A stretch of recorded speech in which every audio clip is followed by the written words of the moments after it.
दोस्तों, स्वागत है आप सबका हमारे इस यूट्यूब चैनल में। आज के इस वीडियो में हम बात करेंगे एनिमल टिश्यू के बारे में। पिछले लेक्चर्स में हमने प्लांट टिश्यू को कंप्लीट किया था।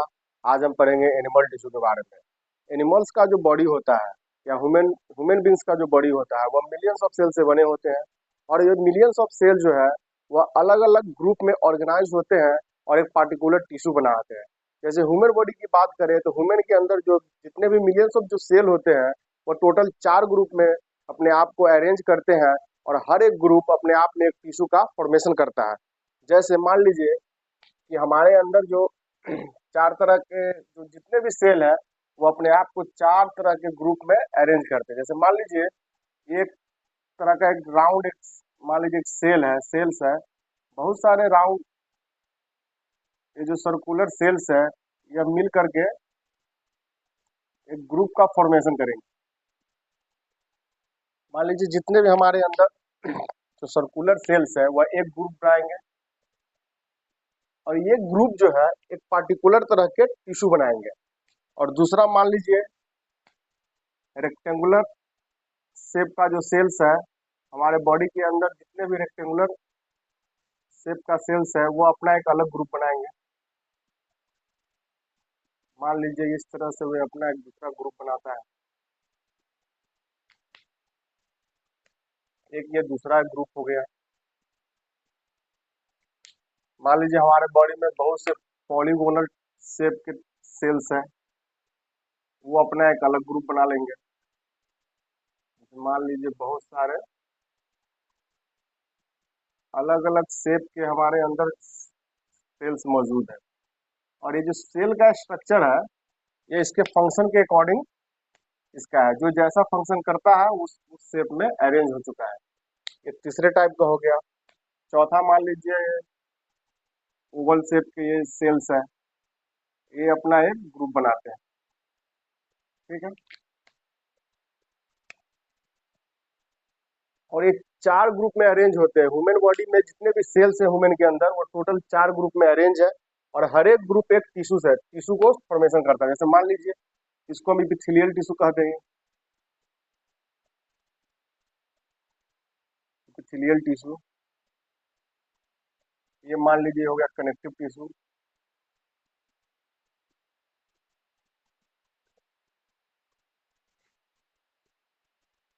तो मान लीजिए हो गया मस्कुलर टिश्यू। मस्कुलर टिश्यू और ये हो गया नर्वस टिश्यू। Nervous tissue. तो ये हमारे ह्यूमन बॉडी में टोटल 4 तरह के टिश्यू के बारे में पढ़ने हैं। जो अलग अलग जो टिश्यू है उसमें सेल का जो शेप है वो अलग अलग है। ये जो शेप है उस सेल की जो जो फंक्शन है, जिस तरह के फंक्शन में वो पार्टिसिपेट होगा उसके अकॉर्डिंग इसकी शेप है। समझे? तो हमें और हम समझना चाहे कि हमारे बॉडी के अंदर क्या फंक्शन करता है, वो हमें कहाँ पाए जाते हैं। तो जब हम ब्रीदिंग करते हैं, जब हम ब्रीथ करते हैं और ब्रीद आउट करते हैं तो हमारे चेस्ट का जो चेस्ट में मूवमेंट होता है। जब हम ब्रीदिंग करते हैं तो हमारा चेस्ट ऊपर बैठता है और जब हम ब्रीद आउट करते हैं तो फिर अपने जगह पे चले जाता है। ये जो मूवमेंट होता है हमारे चेस्ट के अंदर, ये मूवमेंट क्यों होता है? ये मूवमेंट होता है हमारे चेस्ट जो मसल है, चेस्ट मसल की वजह से। चेस्ट मसल में जब कॉन्ट्रैक्शन और रिलैक्सेशन होता है तो वह चेस्ट का मूवमेंट कराता है। तो ये जो चेस्ट का मूवमेंट कराने वाली मसल है वह एक तरह का टिश्यू है। तो हमारे अंदर जितने भी मूवमेंट है, हम जितने भी मूवमेंट करते हैं हमारे डेली लाइफ में, वो सब एक टिश्यू ही कराता है और इस टिश्यू का नाम है मसल। और अगर हम दूसरी एग्जांपल की बात करें तो जब हम ब्रीदिंग करते हैं तो ब्रीदिंग करने के बाद जो हम ऑक्सीजन को इनहेल करते हैं वो ऑक्सीजन डिफ्यूजन हमारे लंग्स तक जाता है और लंग्स से वो डिफ्यूजन होकर के हमारे ब्लड को जाता है। और वो ब्लड जो है ऑक्सीजन को लेकर के हमारे पूरी बॉडी में दौड़ती है और सारे बॉडी पार्ट्स को ऑक्सीजन प्रोवाइड कराता है, ताकि उस ऑक्सीजन से एरोबिक रिस्पायरेशन करके एनर्जी का फॉर्मेशन करें। वो जो ब्लड है जो ऑक्सीजन को लेकर के सारे बॉडी पार्ट्स तक लेकर जा रहे हैं वो क्या है? वो भी एक तरह का टिश्यू है। तो आप देख सकते हैं कि हमारे अंदर टिश्यू का क्या इंपॉर्टेंस है और कहाँ पाया जाता है। हम अब एनिमल टिश्यू में सबसे पहले इपिथेलियल टिश्यू की बात करें। 4 तरह के हम इपिथेलियल टिश्यू के बारे में हम देखेंगे। इपिथेलियल टिश्यू, देखिए epithelial tissue is widely spread through out the body. कह रहा है कि इपिथेलियल टिश्यू जो होता है हमारे बॉडी में हर जगह फैले होते हैं। जैसे हम बात करें कि इपिथेलियल टिश्यू, हमारा जो स्किन है, हमारे बॉडी का जो प्रोटेक्टिव लेयर ऊपर का जो स्किन है ये भी एपिडर्मिस टिश्यू से ही बना हुआ है। इसके बाद हमारे बॉडी के अंदर जितने भी ऑर्गन है या कैविटी है, उसकी जो लाइनिंग है, उसकी बाहर से और अंदर से दोनों की जो लाइनिंग है वह इपिथेलियल टिश्यू का ही होता है। Epithelial cover most of the organ and cavity with in the body. Epithelial tissue जो है वह ऑर्गन, अधिकतर ऑर्गन और कैविटीज की लाइनिंग करती है। कैविटीज का मतलब हो गया कि हमारे बॉडीज में जितने भी ग्लैंड्स है या जितने भी ट्यूब है, जैसे ओसोफेगस हो गया, स्टमक हो गया, इंटेस्टाइन हो गया, जितने भी हमारे ऑर्गन है, चाहे लंग्स हो गया, किडनी हो गया, लीवर हो गया, उसके जो इंटरनल जो स्पेस है उसको हम कैविटी कहते हैं। उसकी लाइनिंग भी हमारा इपिथेलियल टिश्यू करता है। और हमें epithelial covers the body, protective covering of body हमारा इपिथेलियल टिश्यू ही बनाता है। जैसे स्किन की बात कर ले या किसी भी ऑर्गन की जो कवरिंग करता है, तो वह इपिथेलियल टिश्यू ही होता है, जो उसको मैकेनिकल स्ट्रेस या इन्फेक्शन से प्रोटेक्ट करता है, इपिथेलियल टिश्यू ही। Epithelial tissue are tightly packed. Epithelial tissue के जो सेल होते हैं वो टाइटली पैक्ड होते हैं, उसमें इंटरसेलुलर स्पेस नहीं होते हैं।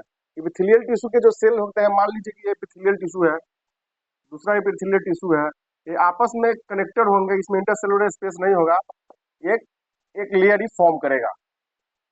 अगर इपिथेलियल टिश्यू की फंक्शन की बात करें तो ये हमें प्रोटेक्शन प्रोवाइड करता है, सिक्रीशन करता है, एब्जॉर्प्शन करता है और एक्सक्रीशन करता है।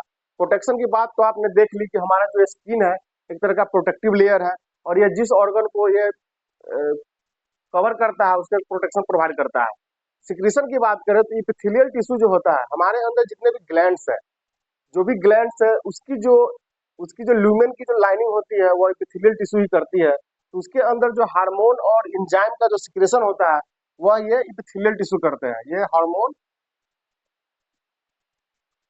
हार्मोन्स एंड एंजाइम्स की सिक्रेशन हमारा इपिथेलियल टिश्यू करता है। इसके बाद एब्जॉर्प्शन, जैसे हमारा जो डाइजेस्टिव सिस्टम में जो फूड डाइजेस्ट हो जाता है, उसके बाद जो एब्जॉर्प्शन का काम होता है, एब्जॉर्प्शन जिस लेवल पर होता है वो इपिथेलियल टिश्यू ही एब्जॉर्ब करता है। एक्सक्रीशन भी हमारे बॉडी में इपिथेलियल टिश्यू ही परफॉर्म करता है। तो ये बात हो गई इपिथेलियल टिश्यू की इंट्रोडक्शन की। अगर हम बात करें इपिथेलियल टिश्यू कितने प्रकार के होते हैं, इपिथेलियल टिश्यू 4 तरह के होते हैं। पहला स्क्वामस इपिथेलियम, दूसरा स्ट्रैटिफाइड इपिथेलियम, तीसरा क्यूबॉइडल इपिथेलियम और चौथा है कॉलमनर इपिथेलियम। तो ये हो गई 4 तरह के इपिथेलियल टिश्यू। हम एक एक करके सबको डिस्कस करते हैं। स्क्वामस इपिथेलियम की बात करें तो स्क्वामस इपिथेलियम जो होता है वो फ्लैट सेल से बने होते हैं, और ये जो आप ब्लू लाइनिंग देख रहे हैं ये इसकी बेसमेंट मेम्ब्रेन है। वो सभी सेल के बेस में पाया जाता है, बेसमेंट मेम्ब्रेन, जिसमें ये सेल जो होता है वो धंसे होते हैं। ये इसकी न्यूक्लियस है और ये साइटोप्लाज्म है। ये जो स्क्वामस इपिथेलियम होते हैं वो फ्लैट सेल के बने होते हैं, और ये थिन लेयर बनाते हैं। ये जहाँ भी पाए जाते हैं, ये जिस पार्ट में पाए जाते हैं वहाँ पे एक पतली लेयर बनाते हैं। इसमें इंटरसेलुलर स्पेस नहीं होता है। इसके जो सेल्स होते हैं वो टाइटली पैक्ड होते हैं। ये पाए कहाँ कहाँ पे जाते हैं, स्क्वामस इपिथेलियम कहाँ पाए जाते हैं, तो ये ब्लड वेसल्स में पाए जाते हैं, लाइनिंग ऑफ ब्लड वेसल्स। ये लाइन ब्लड वेसल्स को लाइन करते हैं, ये एल्वियोलाई को लाइन करते हैं, माउथ को लाइन करते हैं और स्फेगस को लाइन करते हैं। ब्लड वेसल में पाए जाते हैं, एल्वियोलाई में पाए जाते हैं, माउथ में पाए जाते हैं ना, और स्फेगस में पाए जाते हैं। और लाइन करते हैं, लाइनिंग का क्या मतलब है?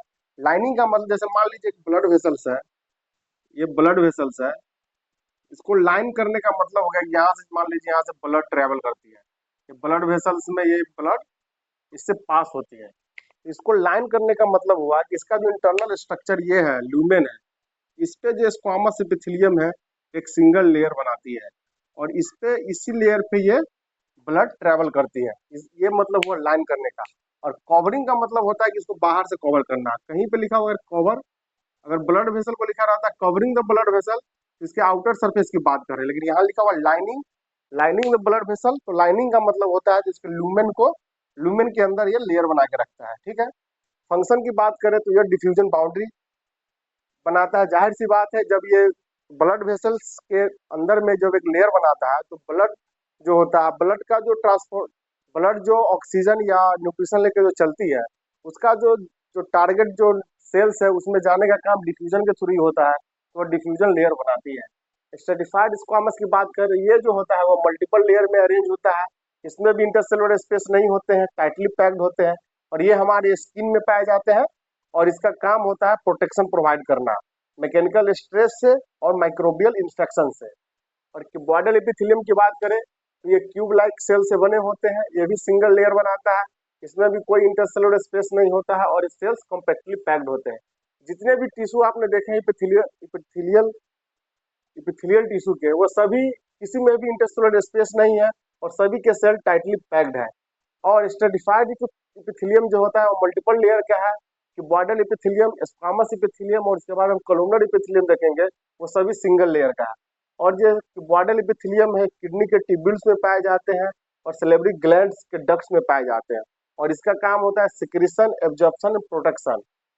और आगे हम देखते हैं कोलुमनर एपिथेलियम की बात करें तो कोलुमनर एपिथेलियम तो सिंपल होते हैं और इस एक ऐसे कोलुमनर एपिथेलियम होते हैं जिसमें सिलिया पाए जाते हैं।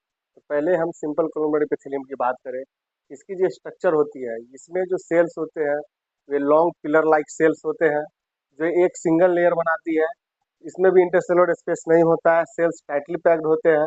और ये जो कोलुमनर एपिथेलियम होते हैं वो इंटेस्टाइन को लाइन करती है, इंटेस्टाइन को इनर लेयर को ये लाइन करती है और इसका फंक्शन होता है सिक्रीशन एंड एब्जॉर्प्शन करना। और ऐसे कोलुमनर एपिथेलियम जिसमें सिलिया होते हैं वो प्रेजेंट होते हैं हमारे बॉडी के अंदर जितने भी हॉलर ऑर्गन है, चाहे ब्रोंक्यूल्स हो या फैलोपियन ट्यूब हो, उसमें ये पाए जाते हैं।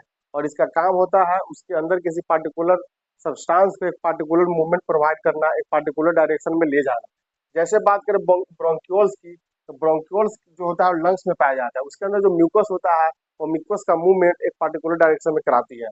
फ्लैपियन ट्यूब जो होता है वो फीमेल रिप्रोडक्टिव स्ट्रक्चर का पोर्शन है, इसके अंदर जो हमारा ओव्यूल होता है उसका ये मूवमेंट कराती है पार्टिकुलर डायरेक्शन में, ये सिलियर कोलुमनर इपिथेलियम। ये बात हो गई हमारे इपिथेलियम टिश्यू के बारे में। अगर हमारा वीडियो आपको अच्छा लगता है तो चैनल को सब्सक्राइब करें और वीडियो को लाइक जरूर करें। धन्यवाद।